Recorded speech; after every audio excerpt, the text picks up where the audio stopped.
So there was a Catholic priest, a Baptist preacher, and a Unity minister who all died on the same day. And they woke up and they found that they were all in hell. And so the Catholic priest is going, "Oh my God, why am I in hell? I was a priest. I did God's work. How could God do this to me? Yes, I broke my vow of celibacy one time.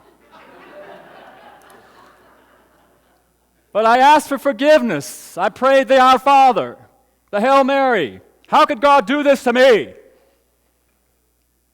And then a minute later, the Baptist preacher said, "Oh, I'm so sorry, God. I don't know. I just borrowed that money. I meant to give it back, and if I'd lived long enough, I would have, and I don't deserve to be in hell." And so there's a silence, and then they both looked at the Unity minister, and the Unity minister was just sitting there and said, "What's up with you, dude?" He said,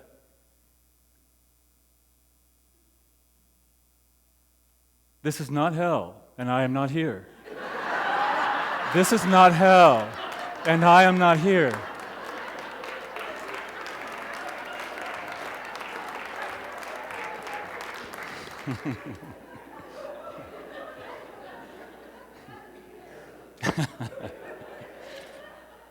As the saying goes, denial is not just a river in Egypt, right?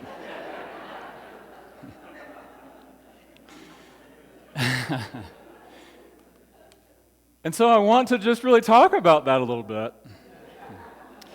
That sometimes I think our teaching may get a little confusing around denial, the idea about denying what's actually happening in the moment. And I think that, for me, it's sort of in a way it's a cultural thing, I think. Denying our feelings, denying what we're experiencing, that somehow it's not okay to have our feelings, to have our fear, to have our pain, to have our sorrow, and maybe even not even to have our joy and our excitement, to just really be present for what we're experiencing in the moment. And I think that I learned that very early on in my life just because of my family dynamics, the dysfunction of my own family dynamics, that it wasn't okay for me to have my feelings, especially if they were negative feelings. And so I learned very early to suppress that, not to have those or not to express those anyway, not to have tantrums or to get upset, And then as I got older, I engaged in addictive behaviors that helped me to escape my feelings, not to feel my feelings. And then, when I found out about meditation, I thought, well, now I've got it. I can just meditate, and I'll just transcend all those feelings, I don't need to have all those feelings. I can just rise above them, right? And so I practiced meditation, still practice meditation, not really for that purpose. And then I found new thought. And I thought, I have really hit the panacea here. Because now all I have to do is pray and think positive thoughts. And I won't have to feel all those negative feelings. And so I have to be honest with you that I believed that for a long time. And I lived my life in that way for quite a while, If I was upset about something, I felt anger, I felt sad, or I had some really devastating thing that happened in my life, I would just think, I can pray and meditate, and I can be like that minister and say, this is not happening to me. This is not hell, and I am not here. But the truth of it is that things happen in our lives, right? How many of us have never experienced illness? How many of us have never experienced a loss in our lives? Whether that's the loss of a job or a relationship or somebody in our life has died. Things happen in our lives. We live in this human experience. You know, we say in New Thought, in Unity especially, I don't know if especially, but we say we are spiritual beings having a human experience. And sometimes I think we take that to mean we're just spiritual beings and this human experience is just an illusion. It doesn't really matter, right? We can just float around, you know. I'm just having this human experience. But are we really having the experience? You know, we talk about being in the world, but not of the world. You know, that's something we teach as well. But I think what gets confusing about that, and I got confused about it, is what I thought that meant was, oh, well, I'm here, but I'm really a spiritual being, and so I don't really have to engage in all this nitty-gritty crap that goes on in the world. But what I'm coming to understand is what that really means for me is, yes, I'm a spiritual being, but I need to be in the world. I may be a spiritual being, and I may not be of the world, but it's important for me, for us, in our humanity, to be in the world. Make sense? Because I think what happens, or what happened for me, is that when we deny our experience, when we deny our feelings, when we deny that when someone we love dies, or when someone we love has an accident, or when we experience illness, or the loss of a job, or the loss of a relationship, and things change in our lives, that it's important for us to have our human experience around that. Because I think when we don't, we separate ourselves. We lose our sense of wholeness. And so we can tend to focus too much on the spiritual aspect and not enough on the human aspect of life. You know, I've heard somebody say, you're so spiritual, you're no earthly good. And so this earthly experience, we are here, having this experience. And it is important for us, I believe, to have the experience. Because I believe, really what I believe is that the wholeness of God, the universe, is having the experience through you and me. And so it's part of the wholeness, the allness of the universe. I want to go back to Mark Nepo for a moment. He says, since we are each a living part in a living whole, one challenging art in being human is to live out our particular life while comprehending the whole.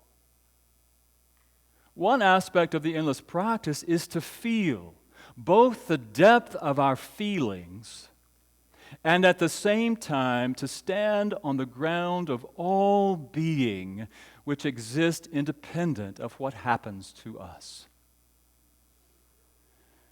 And sometimes we slip into one side or the other, either denying the impact of our feelings in order to stay grounded, or we're swept away by the strength of our feelings and lose the larger perspective. Being fully awake comes from staying close to both when we can. And so I think it's important to have both. To know both. It's like we are having this human experience, and are we allowing ourselves to lean into the experience? Are we allowing ourselves to lean into our pain and our loss while knowing that at the same time we are held within the wholeness of the universe? And the universe, the God energy, the universal energy, life itself holds all of us and all that happens within itself. That we are supported in it. And that we hold within ourselves that same wholeness. Not only are we held within it, but we hold within ourselves a connection to that wholeness that God is. And so can we allow ourselves to truly have our experience of life while knowing that we hold within us life itself? Can we dive into the experience of our soul? Diving in to that experience, and at the same time sinking into the wholeness that loves us and supports us. I know, because I have visited with many people in this congregation recently,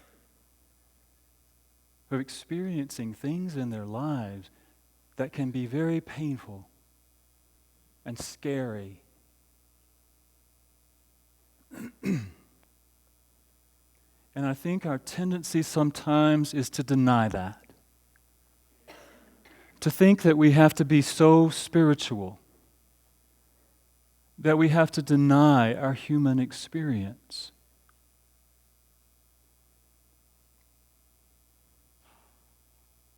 And I think one of the things he says in the book too is that it seems that the Creator, life itself, the wholeness itself, has designed life in such a way to make it just difficult enough so that we can't do it by ourselves. Just challenging enough so that we need each other, so that we can support each other. Because we are all a part of the wholeness that God is. And as we are held in that wholeness by the allness that is, in the spiritual realm, that allness that is expresses through the love that you are, the love that I am. And we can hold each other up through those experiences.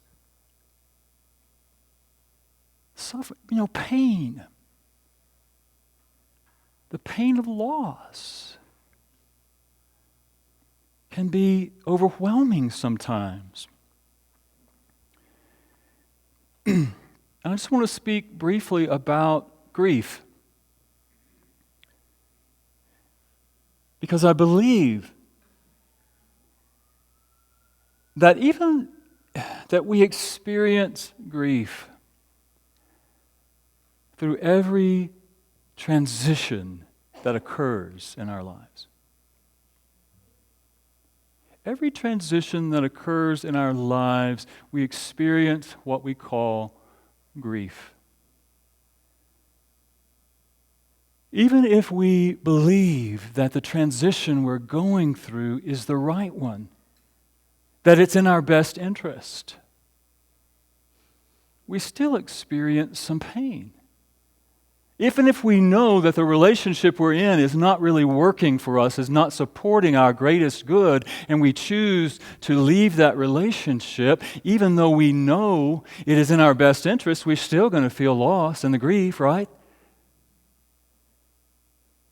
Even when I left Arlington, knowing that this was the right move for me to come to Denver, I still felt grief because I was leaving behind people I cared about, a life that I had created.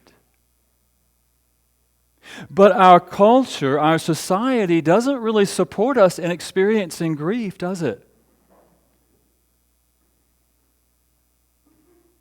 It really encourages us to ignore it. to spiritualize it. And if not to spiritualize it, at least to get through it in a couple of weeks.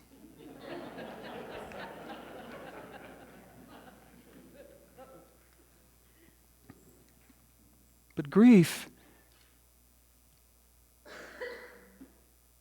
I have a teacher who says grief is a constellation of emotions. And that grief is inevitable. It's something that is part of our human experience. Part of who we are as human beings when we experience loss. And it's important for us to have that experience. And so I know that some of you in this room are experiencing grief right now, experiencing loss. So I want to encourage you to allow yourself to feel it, to have it, to experience it. You may have been diagnosed with some illness. The doctor may have said you have this thing that we're identifying as this. That in itself is a loss. A loss of the idea of health.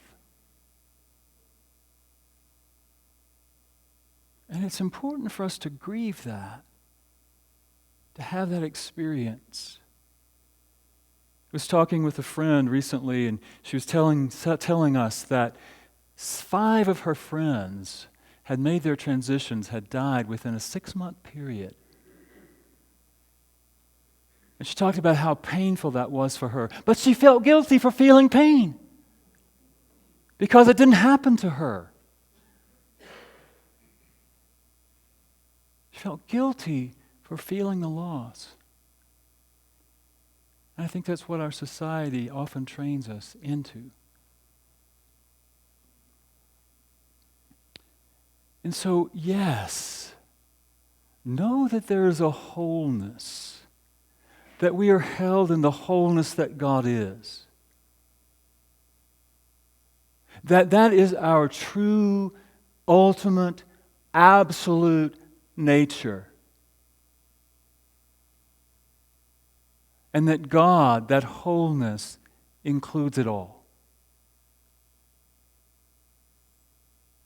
And that we find our strength, our comfort, our security, even in the midst of what we're going through in the moment, in the knowing that we are held. I don't like using anthropomorphic images of God, but I love the idea of being held in the arms of God. There's a Janice Stanfield song that goes, "Rocked in the arms of God." Have you ever watched a tiny baby sleep, seeing just how quiet you could keep? I believe when babies sleep, they are rocked in the arms, rocked in the arms of God. And so I believe when we're going through loss, when we're feeling grief, we're rocked in the arms of God. And it's okay. It's okay to have the feelings, the pain, the fear, the anger, the sadness, and to always know that there is that allness, God holding you, seeing you through whatever it is you're experiencing. Because unless we experience it, we're held in bondage to it. It's energy. It's all energy. And when we allow ourselves to experience the energy of loss and grief, we move through it. It moves through us, so to speak. But when we block it, it stays right here, and it blocks our experience of life. David Alt told a story recently about a teacher of his who said he was doing some training with his teacher, and his teacher asked him this question: why doesn't happiness last? Why doesn't happiness last? And he said, he went away and he thought about it for a long time. Well, he thought he would come up with some great answer, some philosophical answer about why happiness doesn't last. And so he went back and he expounded on why happiness doesn't last to his teacher. And his teacher said, it's very simple. Happiness doesn't last because we have no resistance to it.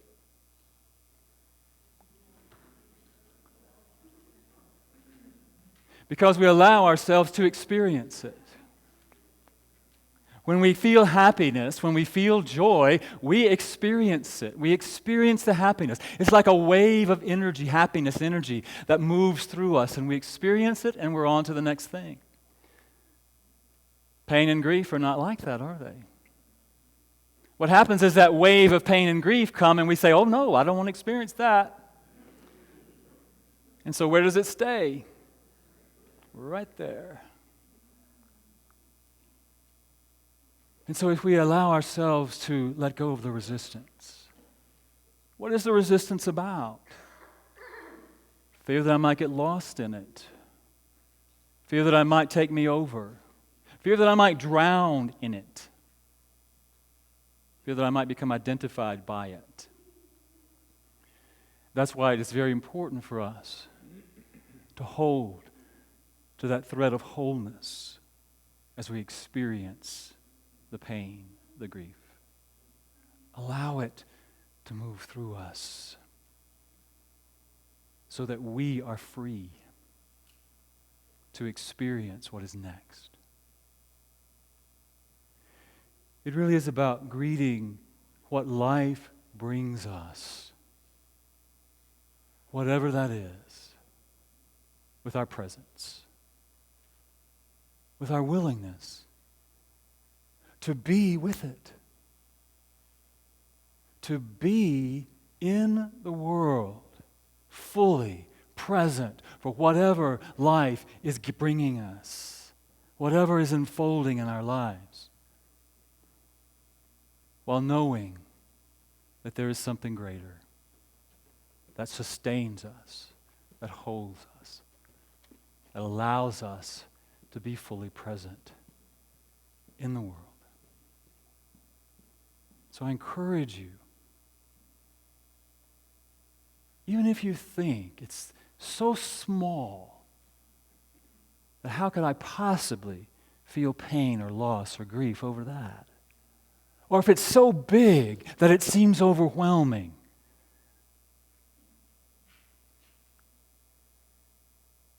lean into it a little bit. Allow yourself to experience a little bit.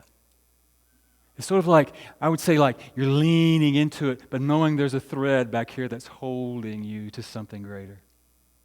Feel it, lean into it. And if you need support, call us. Call me.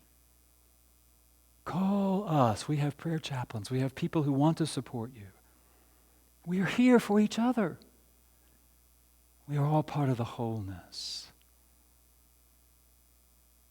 So don't be like that unity minister who just sat there affirming.